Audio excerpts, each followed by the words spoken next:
Hey, this is Michael from Dark Tranquility, The Halo Effect, and Grand Cadaver, and you're watching Richard the Metal Fan. Thanks, Mikkel. Hey everyone, Richard Metal Fan here, bringing you guys a brand new 2022 album review.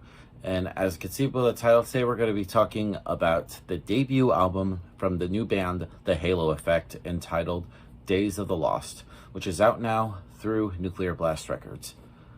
Now, this album is pretty much one of my most anticipated albums of 2022, and this one I was looking forward to for a while. And for those of you who aren't familiar with the Halo Effect, they're I guess you can call them a supergroup from Gothenburg, Sweden, consisting of, well, former members of In Flames, being, of course, Mikael Stanne, who is best known as the singer for Dark Tranquility, as well as, like, former members of In Flames, like I mentioned. We have Jesper Stromblad, Niklas Englund, both on guitar, Peter Iwers on bass, and Daniel Svensson on drums. And when I first heard that they were making a new band, I was like, wow, what? And then they released the first single from this album, which was called Shadow Minds, and I was like, wow, what? And then I first heard it, I was like, wow. When former members of In Flames make a band that's actually better than current In Flames, and it was like, wow. And this pretty much does have that throwback of like that classic Swedish melodic death metal scene in the early 90s with like bands like, of course, In Flames, Dark Tranquility, At the Gate, It's the Haunted, Soilwork, bands like that.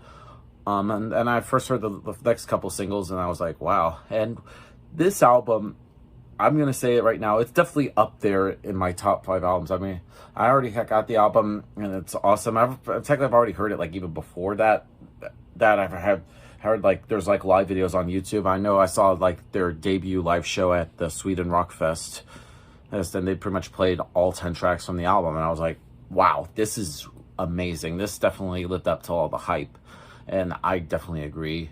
And just the one thing to note is just the production on this album is really great. I always think that well, especially like the early 90s, like some of like melodic death metal bands that have like sort of somewhat okay production, but I definitely think in today's age, it definitely hones in on the band's like abilities, and musically, lyrically, vocally, everything. One thing to note is just the vocal work from Mikael Stanne. In my honest opinion, I think he's one of my all-time favorite vocalists, and he's a great frontman. And I just love how his screams are just fucking powerful, as well as his growls are just gotten more heavier and deeper. In fact, he only does like clean vocals on 2 songs on this album, and I think he mostly just wanted to focus on the aggression. And I think I love about some of the bands that just use like the vocals that carry the aggression and the music to carry the melody. It has a really great balance between the two. One thing to also talk about is like the guitar work on this album is pretty tight.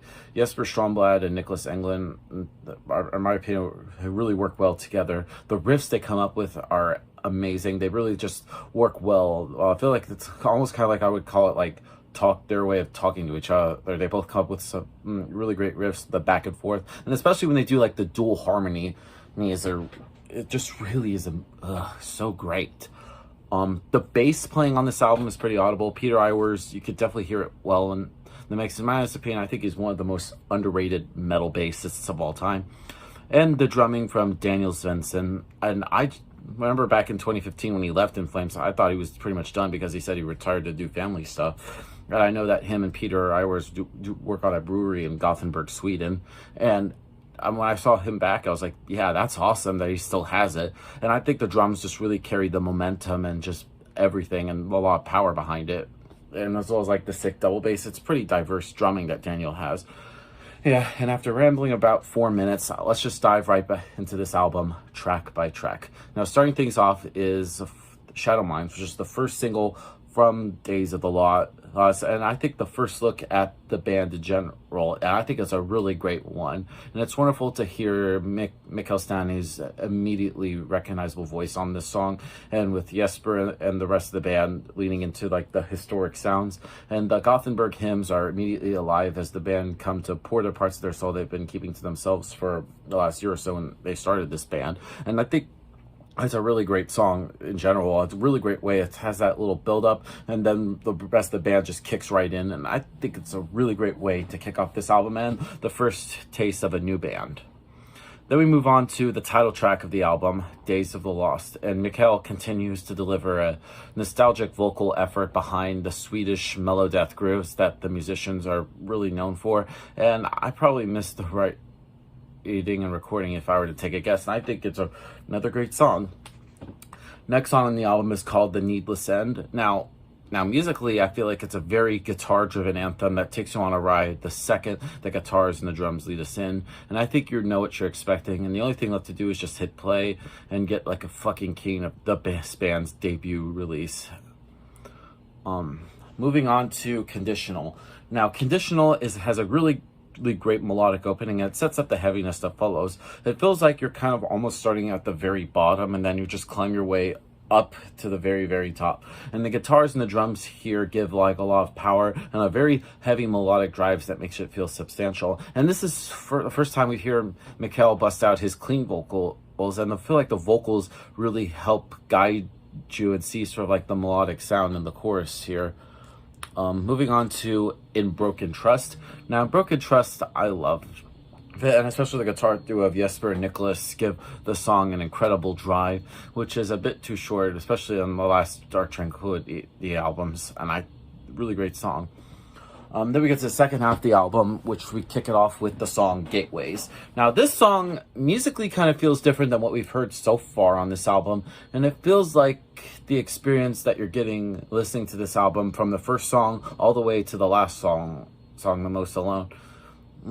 And it sounds very somber and very menacing, and it has some symphonic elements, and musically it kind of feels like if Dimmu Borgir were to play melodic death metal, and ironically they did have a song also called Gateway, and that feels like that's pretty much the whole vibe of the whole song. And it has a nice atmosphere, and it just keeps just building and building as the song progresses.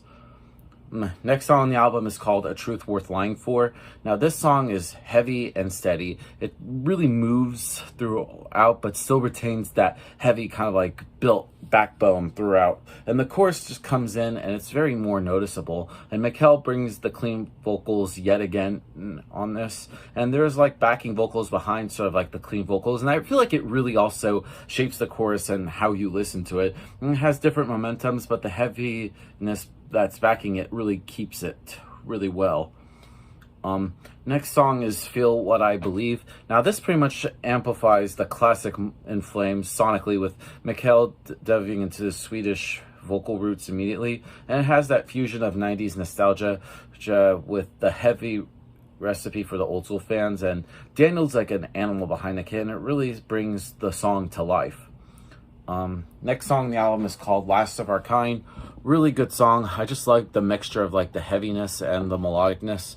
And then we finally wrap up the album with the last song called The Most Alone. And this is a really great song. And the vocals here are really amazing. And the lyrics are very thought-provoking. And the music is just very catchy and has a lot of hooks to it. And it's just tons of melody and really powerful all throughout. And I think it's a really strong way to end this album. Just like Shadow Mine started off the album well, The Most Alone ends it really well.